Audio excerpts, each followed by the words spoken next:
Man is set to be executed in January by nitrogen gas. Wish I was above the center of attention, but I'm not.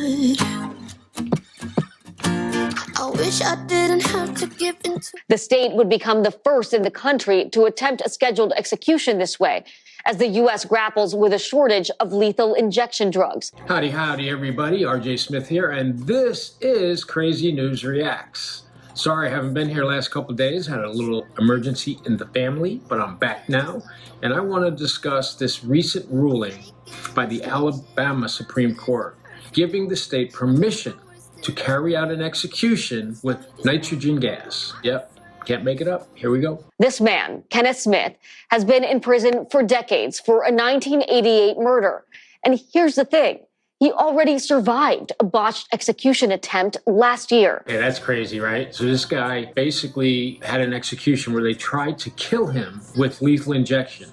Didn't work, right? They had to finally give up because they couldn't carry out the execution. So now they want to use this special gas that they've not tested on anyone else. But, you know, that penalty people, what the hell? Let's test it out on them. That's what they're thinking. Check it out. Kenneth Smith has lived behind the walls of William C. Holman Correctional Facility for more than 30 years. Next year, he's scheduled to die there as Alabama attempts to execute him with a method that's never been used before. Dude, this guy has been there for 30 years, 3 decades. They haven't killed him. They haven't been able to kill him.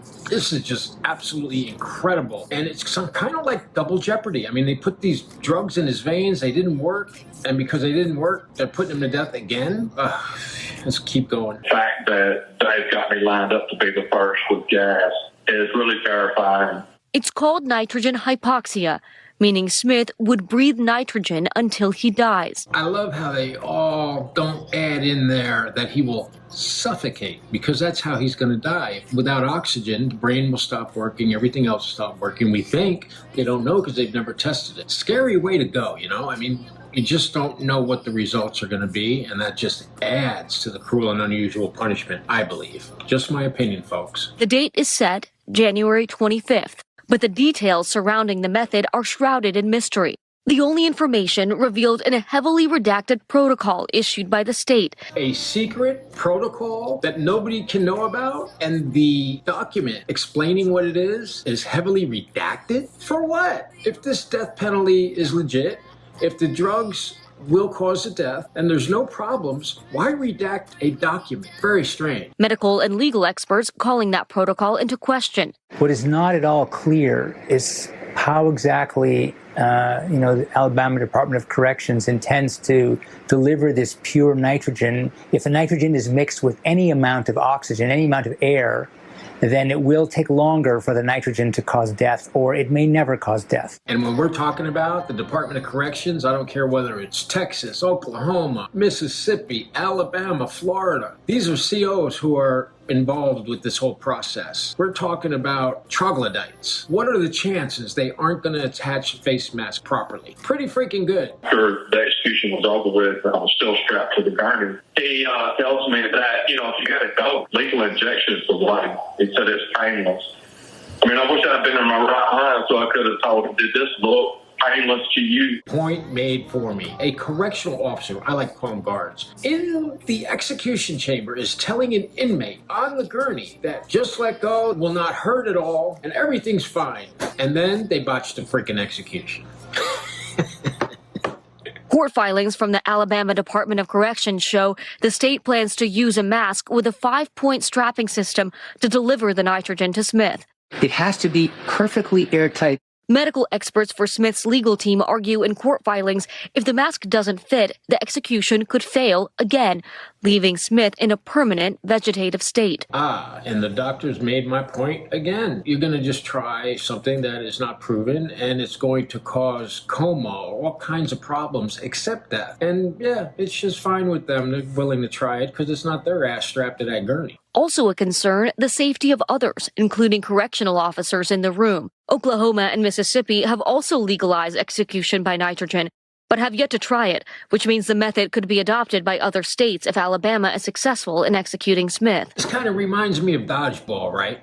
You got all these people throwing a ball, but you want to wait until that person gets in the right position before you throw it. It's like throwing shit against the wall. They're just trying to see what sticks. I get it that the guy killed somebody, but do we have to torture that person? I don't think so. As go Kenny, so goes the rest of my brothers. I don't care what method they end up coming up with, they are always going to have problems taking a man's life, because man was never meant to do this to nobody. This one I'm really not in agreement with, because God didn't intend for you to go out and kill somebody either.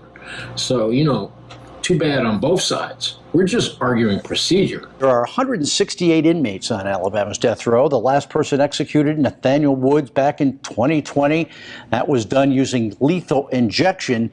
So far, our state is the only one in the country to authorize execution by nitrogen gas. So yeah, stay tuned. January 25th, they're going to send this guy off with some gas that's going to make his lungs explode, his heart stop, his brain turn to mush. Who the hell knows? But hey, that's entertainment. Get your popcorn ready. At Washington, D.C., 4 lawmakers now urging Attorney General Merrick Garland to prohibit prosecutors from seeking the death penalty. Now, right now, the Justice Department is reviewing whether the government's methods of capital punishment are fair and humane. Just last month, Mr. Garland put a moratorium on capital punishment for federal defendants. There are currently 49 men on federal death row. Don't fall for it, folks. Don't fall for it. Story came out today that federal prosecutors, the Department of Justice, are seeking the death penalty in a federal case against the white supremacist kid up in Buffalo, New York. He killed 10 black people, if you remember. So they are seeking the death penalty. So all this other stuff, them saying that they're not seeking it and they're trying to stop it, and bullshit. Well, that's it. I ain't got nothing else for you today. Hopefully be on track Monday. With the family stuff behind me, I wish you a great weekend. I certainly miss interacting with all of you guys. I would love to know who you are. Leave me your names in a comment. Make some comments so we can get to know each other. This community is going to do nothing but grow, and I am super happy about that. But you have to like, subscribe, and share. Please, guys. Till tomorrow, I'm RJ Smith, and this has been what? Crazy News Reacts.